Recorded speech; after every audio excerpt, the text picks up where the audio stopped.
It's your boy LGP Quad. We up and we live, man. Tune in to Revive Radio.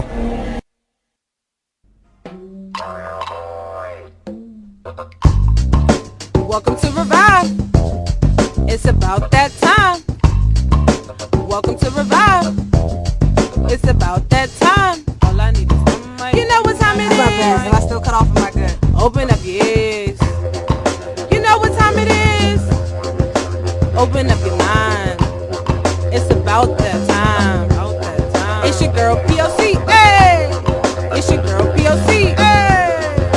Proof of consciousness. Proof of consciousness. P.O.C. You know what time it is. Open up your ears. You know what time it is. Open up your mind. All I need is it's about that time. Welcome to Revive.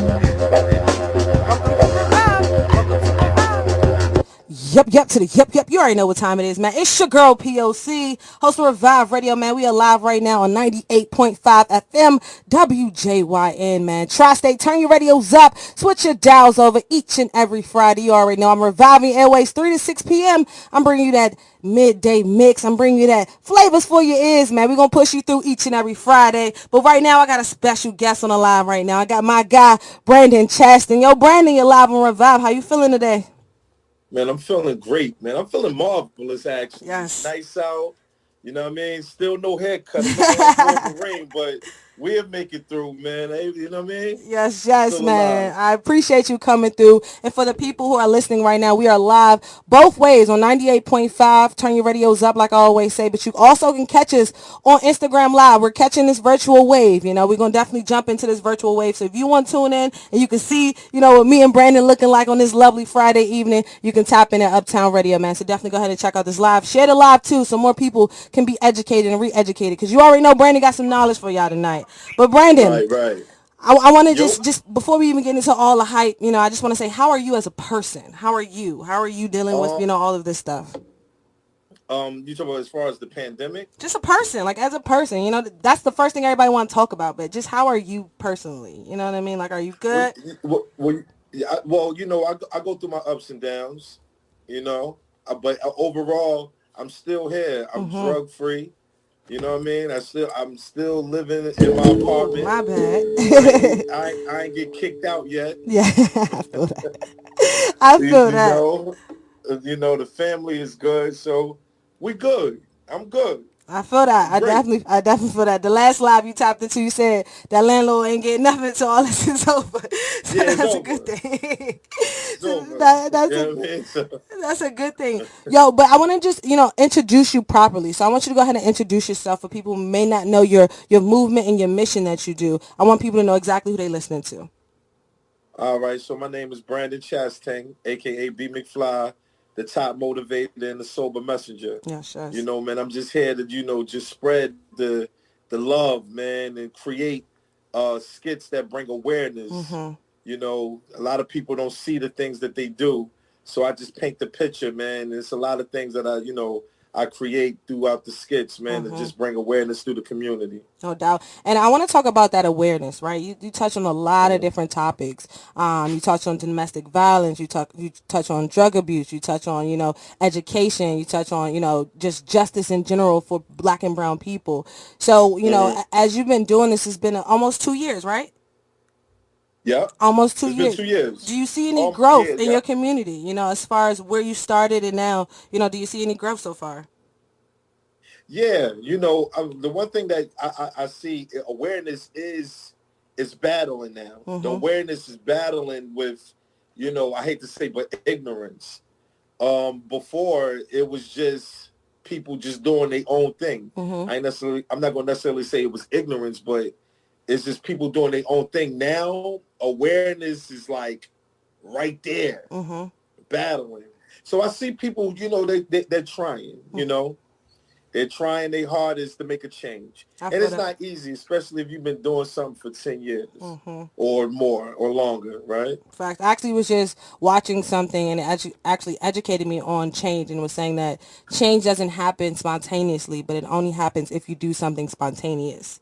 And that hit me Right. really hard, because you have to Right. be uncomfortable in order for change to happen. You have to put yourself in that Absolutely. position. So it definitely hit me hard. And I wanted to talk about, just the awareness of the community, especially in this time. Like when the pandemic first happened, or the shutdown, I should say, first happened here in the city of Philadelphia, we actually seen numbers rise in our community as far as gun violence. We see numbers rise in our community as far as, like, domestic violence and different things like that. So do you think that this put a toll on us as a community as far as a mental block? Well, it's funny. It's funny that you said that, because mentally, we our community struggle with mental health and Mm-hmm. mental illness. Right? It's a difference.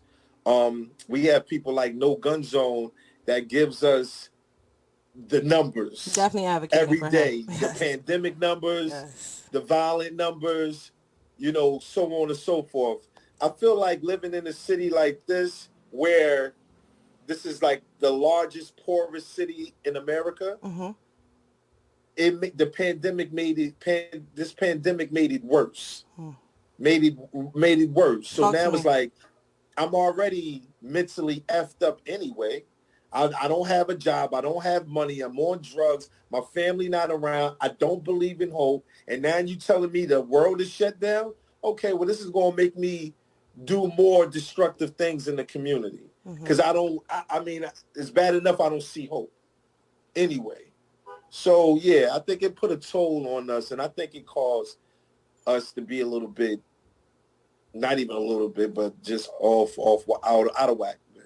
I Out definitely of whack, haywire. No, and I agree with you on that, and that's why I wanted to ask you that personally, because I feel like we had no resources, and we had no resources in the spaces where we needed resources. Just the food drives, the clothes drives, all of those are cool, but we needed resources as far as actually having somewhere to go. You know what I mean? Like, you're Right. shutting a whole city down, but think about the people who had nowhere to go. Think about the people who were sleeping on their friends' couches, who were hopping from bando to bando. They had no real place to go. And then in that Mm-hmm. moment, they really experienced what it meant to be alone, what it really meant to Mm-hmm. have nowhere to go, what it Mm-hmm. really meant that you cannot go back to the home that was once your home because your mom or your dad or family member doesn't want you there. So I feel like Mm-hmm. we didn't necessarily have the resources that we needed to even survive something like a shutdown. And I know that this Right. pandemic wasn't planned, or this pandemic wasn't something that we knew was about to happen, but it just really exposed a lot, as far as the administrators, the politicians, and the people who are in executive power here in the city of Philadelphia, where the money went and where they actually wanted the money to go to. And I agree. And I agree with that 1,008%. I didn't mean to cut you off. I'm No, sorry. you're fine. You're fine. But I want to go back to a positive route, because even though, we had a lot of difficulties that we had to face here in the city, you brought light. You shedded light. And this is one reason why I reached out to you today. You did a commencement speech last week. And I Yeah. was just smiling from ear to ear, of some things you shared, some things you said. The fact that you even did it, you know what I mean? The fact that you put the cap and gown on, that just really was a moment for me. And I know that was a moment for all the seniors, whether they were in high school or in college, or even they were in 8th grade, kindergartens, even at that, I Right. know Right. they, Right. they felt special at that moment. And that's what you're here to do. So I want to talk a little bit about that commencement speech. Where did that come from? I graduated from college. I graduated from every grade, That's what's right? up. Kindergarten, 8th grade, high school, college. I never experienced nothing like this. Mm-hmm. So I'm like, you know, I have to say something, right? Because I'm not. I mean, shout out to the Obamas, right? Shout out to everybody that says something, but All right. Obama is not next door to a person that their hope and aspirations were to graduate and walk. Mm-hmm. You know what I'm saying? Like, it's cool, but I'm next to these type of people. Mm-hmm. And I don't think people took it serious enough, though. Like, I don't think people understood the magnitude of what I said and what it meant, not only for me to say this, but what it meant for those who really sat back and say, wow, Mm-hmm. maybe it is hope after this. I mean, I'm still hurt, but life still goes on. Mm-hmm. Yeah. So what was the feedback that you received, as far as the youth coming to you and having, some comments or questions after your speech was said and done? I didn't get that many. Okay. I mean, I got, maybe I did get some from a younger crowd. Um, Maybe I did get some from an older crowd, older, those who Because I are, felt it. right, right. And those who graduated that's older from college or whatever the case may be, even if you, I'm sorry, You're fine. even if you got your diploma or you got your GED, it was for everybody. Everybody, so I mean, I got more feedback from the older crowd than the younger crowd. Because we need you, honestly, we need you. And the Yeah. things that you're saying now is things that we wish we heard, and I'm sure Right, things that you wish you would have knew, you know. right, so, right, so, right. so that's another reason why we feeling you on this. And I want to just, ask you even just about education, right? Because the school district made an executive decision back early April, to discontinue the academic year for, the school year. And what's your thoughts on that personally? This is what I struggle with, right? Because your child probably missed your child probably missed damn near the whole school Really? year Mm-hmm. of no teachers. It's Mm. about 300 something schools in Philadelphia. Mm. The I think it's like 100 and something elementary schools. Teachers normally come every day for elementary because although it can be stressful, it's still easy, Mm-hmm. right? Middle school and high school is where we're limited in teachers. 600 teachers are absent a day in Philadelphia. Mm. So now, not only was I speaking on the kids missing, education, right? Now they're not getting nothing at all. And the game plan is to have these children move to the next level without knowing anything. Mm-hmm. And I don't fight as hard as I should. I'll be the first to tell you. It's important. When your child graduates from 12th grade, they're not going to know nothing. Mm-hmm. And now they're scared because they can't handle college. They can't handle a trade. They can probably handle the physical labor of a trade, but the math problems and all of that, they don't feel like doing that. Now what's the last result? Destruction. Mm-hmm. And then, Brad, the also the part that scares me too, right? And this is something I said before. Prior to this whole pandemic, when it came down to our youth, we were pushing them away, like physically pushing them away from technology, saying put the phones down, get away from the laptop, go back outside, do something with your friends, create something, whatever it may be.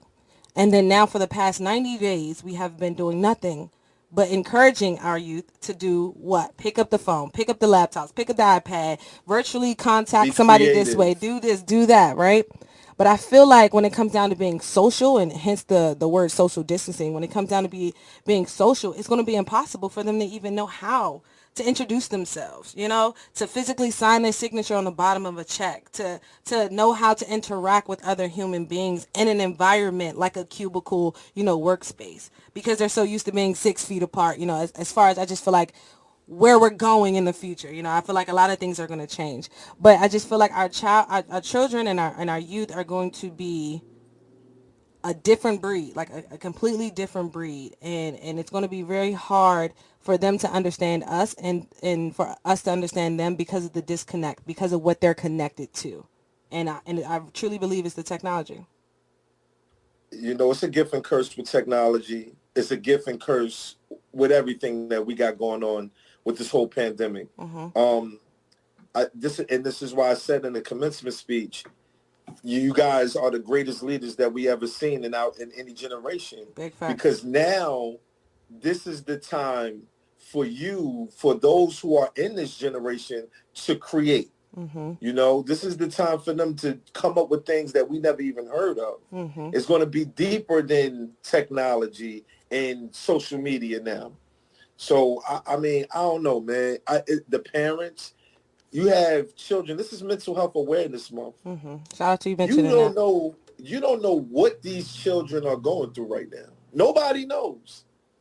Sexual abuse, mental abuse, physical abuse, just depressed because everybody's home. You know how many generations are living inside of a house?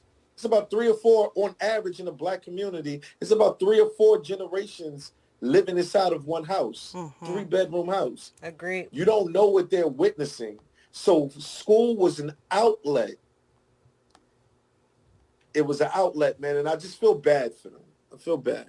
And I love that you even brought up the word leadership. And I want to just ask you this question because I believe it was this past weekend or Thursday. Farrakhan just turned 87 years old, and a lot of people are looking at him as a leader. And at one point we were looking at Martin Luther King as a leader. At one point we were looking at Malcolm X as a leader, even some down to Obama being a leader, So it's like leadership. Do you see leadership? Does it come in the form of one person? Does it come in the form of a generation? Like, what's your thoughts on that when it comes down to leadership? To be honest with you, when it comes down to us as a people, we have leaders out here in different ways. Leaders come in different shape, forms, and sizes, right? You can have the person that's willing to protect the community physically, right? Where they're holding legal guns and they're not letting nobody come in our community harming us or letting anybody in our community to harm us. That's leadership, right? You have people like me that I bring awareness, right? I don't have the financial part to say, just yet, right? We'll speak into existence. But for those who are financially aware and they have it, we need for them to be stronger than what they are. Because honestly, you guys, it's not about donating money. It's not about that anymore. It's about using the money to just build, right? Because we don't know when you're donating this money, we don't know where it's going. That money go through 18 billion people, and now it finally get to the person that really need it. Okay, cool. But when you got the money and you could team up with other people with money, make it happen. You don't need nobody else to do it but you, especially when you're financially stable. And I love that you said that because if we can just keep it, local here in the city of Philadelphia, that's something that Meek Mills did. He teamed up with Mark Rubin, of the 76ers, and they made the movement, I should say, with criminal justice reform. I'm sorry, I was skipping my mind a little bit. With criminal justice reform. And that the reason why I try to segue into that leadership category is because us as a community, we're hurting in so many different ways, right? We just lost Ahmaud, down there in Georgia, and we don't even know what's going to happen with that. We just lost Brianna in Kentucky, and she was shot 8 times in her own home, sleep, you know what I'm saying? And Kenneth, her boyfriend, is still locked up for having a firearm that he legally, registered, and he's still being charged with attempted murder because he fired back at somebody that was firing them. So it's just like when it comes down to us as a whole and then leadership, it's like, where's the balance there? Because I feel like we're so separate at times as a community, and it's just like, do you think that I'm sorry, that's it, that is what's going to keep us forward as far as people being so militant on their own, as far as different groups such as, you got Black Lives Matter, then you got Black Panthers, you got just different groups that are organizing to bring us some type of, I guess, justice, but at the same time, they're not always talking about the same things. We're not always on the same page. Well, this is how you take over any type of ethnic group. They have to be dysfunctional, right? We normally depend on politics because that's what we've been bred to do, right? Like, believe in the system. We beat you into believing in the system, and now you mentally believe in the system. And now it's going to take us to break out of this mental slavery. Now, you may have a person that don't believe in that, right? Me personally, I believe we do need a leader, one leader, right? We need to claim Africa first. I like that. That's the bottom line. I don't care if you Jamaican, Haitian, and I got an ultimate respect for Haiti. But we all need to claim Africa. Bottom line. That's one nation. Two, one leader. A person that's intelligent, not just physically strong, but very intelligent. He has to know, he has to read, write, study.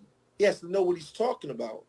And when it comes down to hand-to-hand combat, he has to be good in that as well. Ready. Because when people are coming in, taking over our communities, raping our women and children, if we keep killing each other, we're leaving it. It's easy for them to destroy. So people have to know their place. I'm a soldier, and that's it. Mm-hmm. I'm a captain, and that's it. I'm this, I'm boom, boom, boom. The same political rankings is how we have to be as a community. I like the Black Panthers approach. I love it. Huey P is my favorite activist. He is. I mean, drugs took over him, and him being incarcerated mental for 2 years. Health, yeah. Mental health. Mm-hmm. But overall, imagine if the Black Panthers had social media. Mm-hmm. They formed fast without it. Mm-hmm. Shout out to Fred Hampton. Fred Hampton, like, exactly. A little Angela Davis. Can we throw that on there too? But yes, I agree with you, and you keep segueing into every which direction I want to go into. I love the fact that you brought up politics, because here in the city of Philadelphia, our election is coming up June the 2nd. And right now this is what everyone is talking about: voting, especially in this 2020 election. Just in general, what's your thoughts in the city of Philadelphia? I don't even want to go too far to the top, but just as far as voting here in the city. I would never believe in a system that failed this.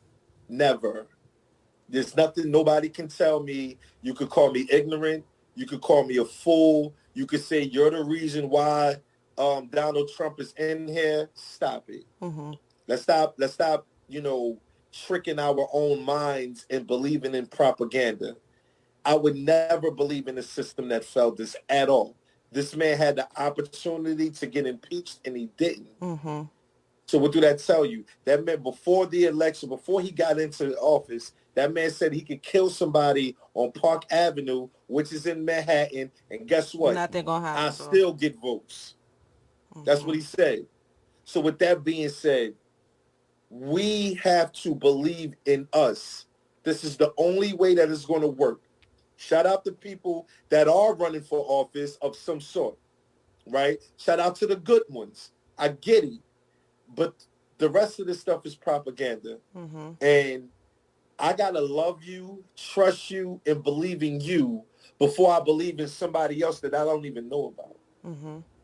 That's real. That's real, and I agree. And honestly, that's one of the reasons why I wanted to ask you about that, because I know a lot of my generation, as far as millennials, we're torn. We don't know what direction to go in, but we know we want to. And I'm a big advocate for this myself, as far as voting on a local election. When it comes down to these judges, when it comes down to these sheriffs, the attorney general, the DA in our city, especially Philly, because we had that, stop and frisk for a while, and that just wasn't it. We need to get that mayor up out of there.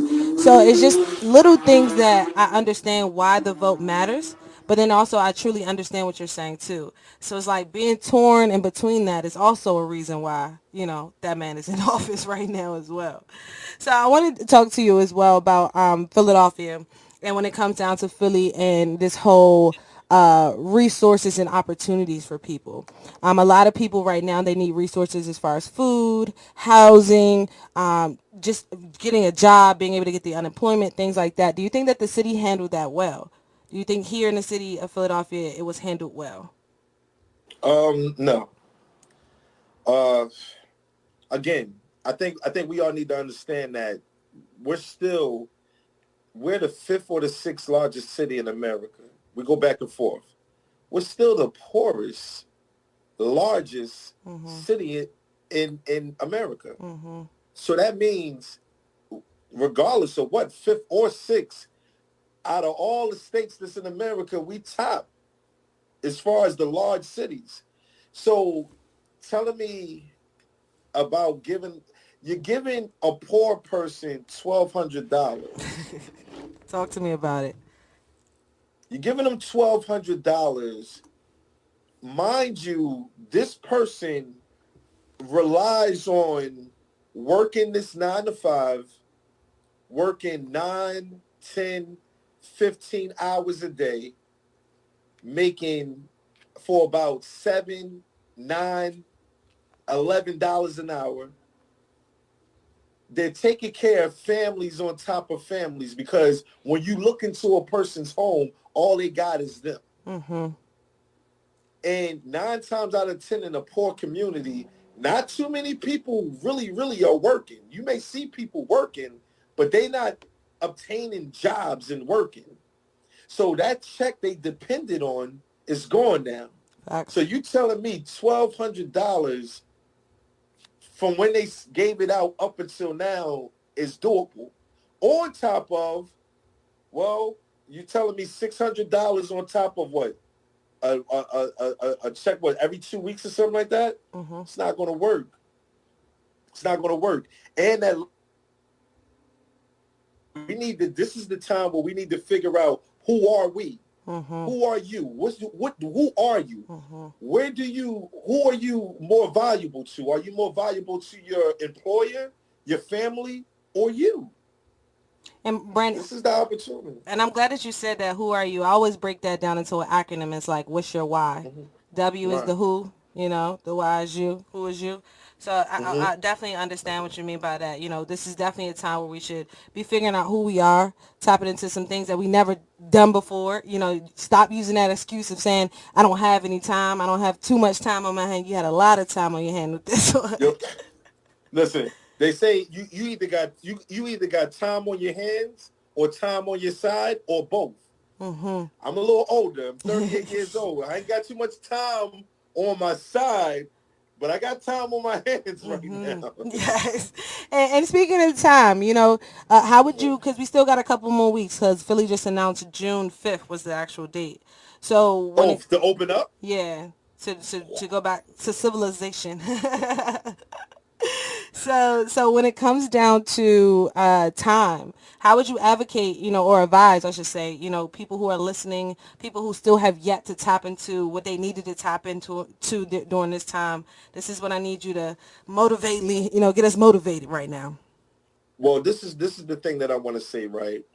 I came to the conclusion of while being quarantined, that love helps all. That's right. I'm not gonna say it conquers all, because you can still have love and be in love and still feel defeated, right? Mm-hmm. But I notice people are not going to go that extra mile until they have love in their heart for themselves first, and then have love around them. It's a lot of hatred around us. And it makes you more miserable. It makes you more content. It makes you more like hopeless. So if you don't have nobody that's loving you around you, then you have to eliminate them. Mm-hmm. This is how it all starts. Fixing your mental health. First, you have to love yourself. Fix your mental health, because this is not easy. I tell people, stop telling a person because they're grown, oh, you're grown, deal with it. No, because you normalize this pain, right? You probably love this pain and don't even know that you love this pain. You probably you're just confused. No. Find yourself. Go talk to somebody that can help you. We all have some type of insurance now. Go seek help from some type of therapist. This is the time now, because now you ain't got nothing but time on your hands. Figure out what's the issues within yourself. The only way anything is going to work is if you fix yourself. That's it. Mm-hmm. And then everything else is a domino effect. Once you fix yourself, then it's like, oh, shit. I've been having you around me for this long, and I thought it was me. No, it's you. Get out of here. Exactly. Everybody go ahead and listen, gotta go. I gotta agree fix you. I agree with You you on gotta that. switch it. And earlier you brought up the fact that, May is Mental Health Awareness Month, right? And Yeah. typically, if we were out and about, we'd be having parades up and down the street right now, but we are unable to Mm. do that. So how can people still recognize mental health awareness, even in this social distancing, as far as the virtual world? How can people still recognize it? Man, follow people like me, uh, and everybody else that's speaking on mental health. Don't be afraid of it. Don't feel like it's corny. Like, really embrace, figure out something about you that you never had time to think about.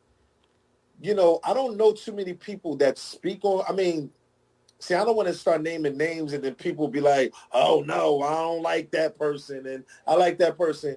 But go behind your card and call that number for mental health illnesses and go talk to somebody. Yes. You know what? I follow my live on I have a person for you, Carla. Okay. She's a therapist. Awesome. And Next week, we. I was going to say next week we're actually going to have Black Men Heal on here speaking Oh about yeah, that's mental dope. health, That's trauma, dope. and things like that. And I Yes. want to talk to you also about buzzwords, right? A lot of buzzwords, float around this whole mental health environment that some people are in, right? And when it comes down to the word trigger and trauma, can you break those two down for me? Because some people think they're the same and some people think they're different. No, no, no, no, no. They're not. So a trigger. Okay, so me being a recovering addict, right? I have triggers. It could be the smell outside is a trigger because when I used to get high, that smell was perfect. That was the smell that I always had when I was getting high. So now it's like, oh, damn, it's time to get high again. I want to get in my mode. Or it could be, a person that you're involved with. And, they don't understand mental health or they don't want to understand mental illness. And it's like when you speak on what this person does and they don't understand, it's like, damn, that's a trigger. Trauma is what you're going through right now. As far as like if it's a bunch of arguing, a bunch of aggressive fighting, um, people saying bad things to you, telling you that you're never going to make it, you're an idiot, you stupid. That's trauma. That's trauma. That's not a trigger. That's actual trauma. So it's definitely a big difference, man. Your triggers is what gets you into that mode. Trauma is happening right now. Somebody shooting outside. Like, I've been shot before, so when I hear gunshots, that's that post-traumatic stress disorder. I'm like, yo, oh my God, I'm paranoid. I get paranoid. That's trauma. I suffer from that. So the trigger amplifies the trauma. Yes, absolutely. Okay. Absolutely. Absolutely. It's the things, as a man growing up, as a black kid growing up, I was taught to be a warrior, endure pain. If you get scratched, man, don't cry at 3 years old. Deal with it. Toughen up. You understand what I'm saying? That's trauma. You're supposed to be concealing me. And this is why most men, we look for comfort in our women in every way like a baby, because growing up we were spoiled warriors. I give you whatever you want. I do anything for you, but you better not be a bee. You better not be a coward. You better go out there and destroy and come home with a win. That's the environment we live in. And speaking of that, because you keep your ears to the streets and you make sure that your voice is heard in these streets as well, and that is definitely something that I appreciate about you. What is the city, what is the streets, what the city talking about, when it comes down to the things that they're dealing with, I, They're still fighting. A lot of people are fighting, but they just can't get out. A lot of people don't have the strongest thing is your mental, right? You could be physically strong, but if you can't control your mental, that's the hardest thing to do. And it's a lot of people fighting. I get people, I'm very accessible, and that's a good and a bad thing. Because when I walk out my door, people can just knock on the door, boom, boom, yo, McFly. People are fighting, man. They're fighting. Y'all don't, the DMs that I get, like, please help me. You know, I'm struggling. I'm struggling with addiction. I'm struggling. My child has a behavior problem. You know, I just don't know what to do. I'm hopeless. So do you They're agree? looking. I'm sorry, keep going. I'm sorry. No, I felt like I cut you off, but I was going to ask you, do you agree with the safe injection sites that the city implemented here in Philly? It's a pro and a con to it. Be safe. Get checked out or whatever the case may be. But what you talking about? You talk about the for the pandemic, or you talk No, about? the safe injection sites that they had prior to the pandemic, for people like up in Kensington when they were strung out or anything, they had a safe space, I would say, for them to go to. Listen, them people. You gotta. You know, when I talk to people, right, that's religious or kind of religious, sometimes I think people pray for themselves and not humanity, Mm-hmm. right? It's like you pray for what you want within yourself, Mm-hmm. and you're not praying for the whole. Mm-hmm. If you want these people to really get off these streets and you want them to really get help, it's not making them, it's being right there like, no, go over there. Be right there in front of them on the ground running. No, get over there. You need help. Mm-hmm. Don't just say, oh yeah, we got this thing going on, everybody, and it's a safe haven over here, and spread the word. What? You need a person like me that was on drugs, that got off of drugs, like, yo, I really want you to get help. So no, I don't believe in that crap. Is it still easy to get, drugs here in the city? Is it Of still course. accessible? Of course, man. It's drugs. You're right. It's drugs. And it's all You over the know. city, or is it in a section of the city? I mean, I don't. You know what? I haven't been in. You know, somebody asked me. Somebody asked me. One of my friends asked me, and I haven't seen him in a while. But he asked me, "Do I know anybody that take ecstasy pills?" And I said, "Bro, I've been far removed for 2 years plus. Mm-hmm. I'm not around nobody that's on drugs. Mm-hmm. They may drink a little bit, but other than that, and I'm not even really around them. Mm-hmm. So but I know it's accessible. Yeah, Can I of ask you a course. very odd question, though? I'm actually a real Of course. weird, real question, too, at the same time. Yeah, of course. All your questions are real. Do you believe that maybe that's what you need to do in order to get to them, to stop selling in general, to What stop you mean? exposing it to other people? Do you believe that you do need to get near the people that are actually selling the drugs? Because Well, if you could yeah. get that motivation to them, wouldn't that inspire them to stop in general? You know what? I had a thought about that, right? And a person that's making 10,000, 20,000 a week from drugs, Mm, they're gonna look at me and say, "Bro, continue to save the world, make it a better place." mm, But I'm out here getting this bread. mm, So me talking to them is frivolous. mm. I'm speaking to those who are That's real. petty. That's real. You know what I'm saying? I'm speaking to the guys that so hyped to get an ounce of weed and you ain't doing with it. Mm-hmm. Bro, get a job.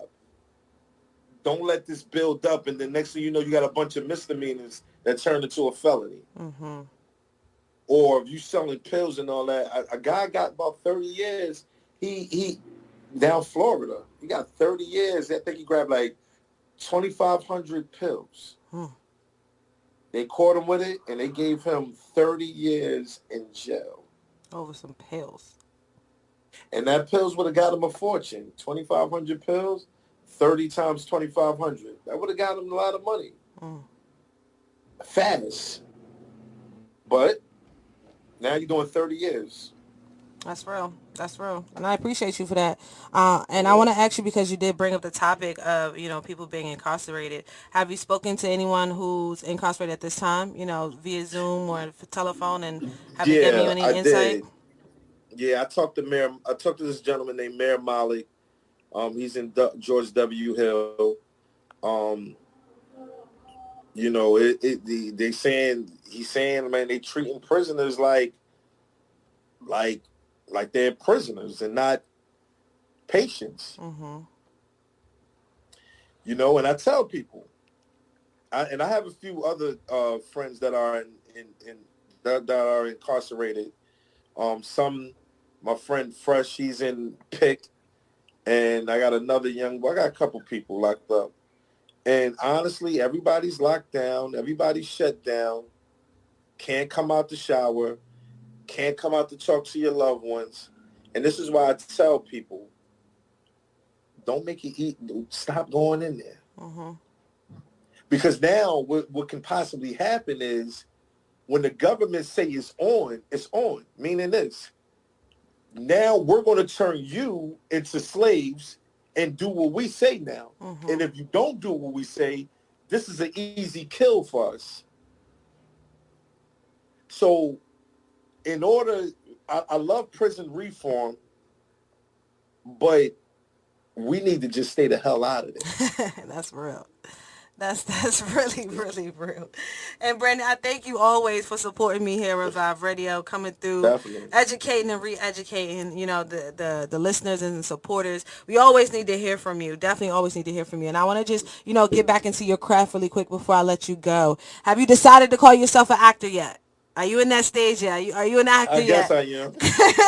No, not I guess, man. The last time we talked, I asked you this question too. Are you a full-blown actor yet? I am. Awesome. I am. Awesome. I am. I'm an actor. Yes. How is the craft? Just overall, how has it been for you? Just just elevating and evolving. I see you got new technology, or is it just getting fancier? How's it doing? Because camera work looking a little good now. It's getting better. It's getting better. I'm just waiting for Tyler Perry to just say, "Yo, listen." I like the way you think.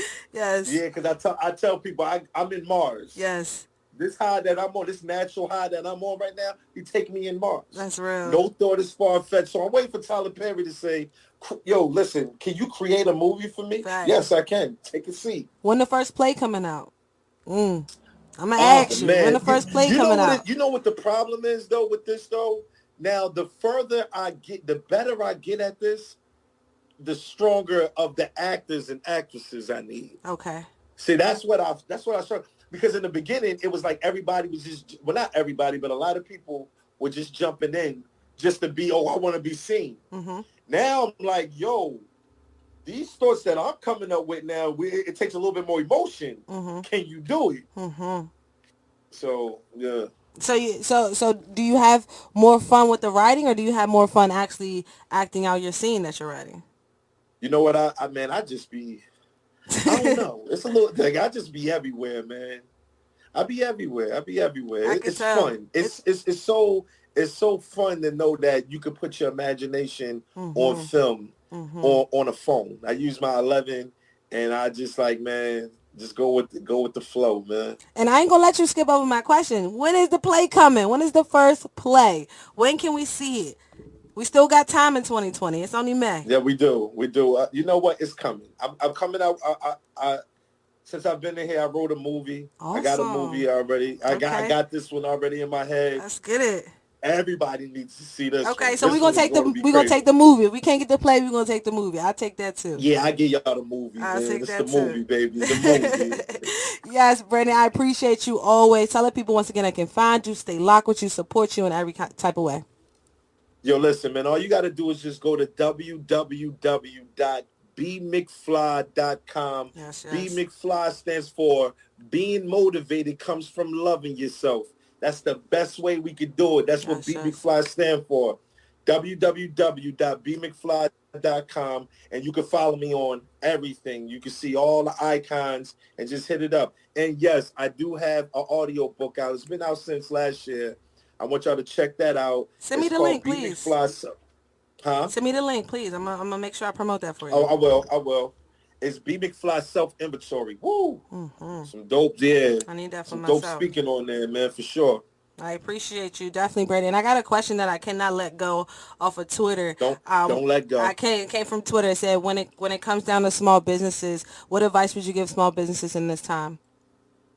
Well, you got to know your strengths and your weaknesses. And a lot of people, and I'm happy, that's a great question. A lot of people believe in their strengths, right? Mm-hmm. But they don't believe in strengthening their weaknesses. Strengthen your weaknesses so it won't be small no more and it can be big. Mm-hmm. You know what I mean? Look at the competition. It's friendly competition. Don't look at it as, oh, I don't like this person. Look at it as, damn, they're doing the same thing I'm doing. What can I do to enhance and get bigger?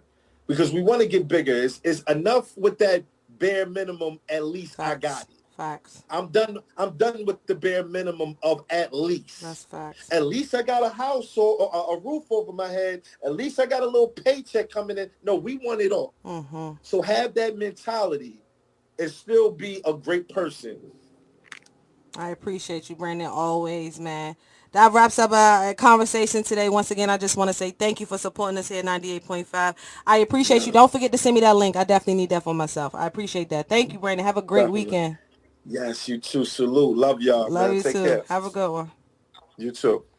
That wraps up an incredible conversation with my guy, Brandon Chastang. Man, I need y'all all to go out here and support who supports you. He's going to send me the link to that audiobook so I can make sure that I promote that and send that link out to you and your loved ones, because you never know if you need it too, man. Support small businesses, support, black-owned businesses, shop, and support, man. You already know what's happening. It's your girl, P.O.C. We'll be right back after this quick commercial break, man. In the 5 o'clock hour, we getting that Revive quality mix, man. Shout out to my girl, DJ Sugar, man. She coming through live on 98.5. Revive is alive. Make sure you guys give us a call, too. 202-750-9112. Once again, that number is 202-750-9112, man. Each and every Friday, 3 to 6 p.m. Turn your radios up, switch your dials over. Let's go!